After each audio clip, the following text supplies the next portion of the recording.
ایک اور اعلان میں کر دیتا ہوں، یہ میرے ذہن میں بھی بات آئی، ہو سکتا ہے ہم یہاں پر موجود تمام مومنین کی طرف، میں آپ کی ترجمانی کر سکتا ہوں، مجھے اختیار ہے آپ کی ترجمانی کر سکتا ہوں۔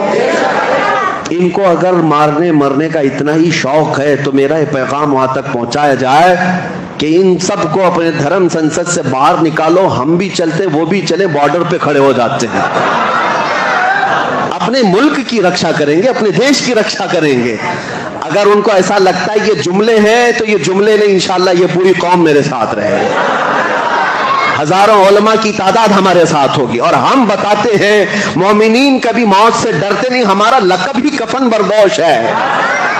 ہم کفن ساتھ میں لے کر چلتے ہیں، اپنے دیش کی حفاظت کے لیے کھڑے رہیں گے۔ اگر اتنی دیکھنا زندگی بھر ان میں کا ایک گیدڑ اور کتا بھی باہر نہیں آئے گا، یہ اپنے گوفے میں بیٹھ کر کے پلان کر سکتے ہیں۔ اگر مارنے مرنے کا شوق ہے تو چلو ہندوستان کی حفاظت میں چلتے ہیں۔ یہ تو کوئی غیر قانونی بات تو نہیں کیا نا، میں نے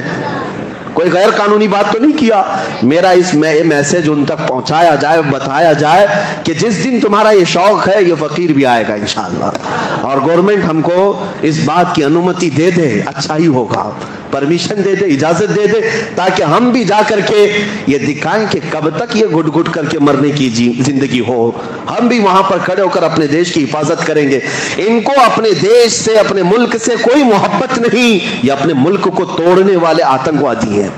یا اپنے ملک کی اکھنڈتا کو ختم کرنے کے لیے کیڑے لائے ہوئے ہیں غیروں کی طرف سے۔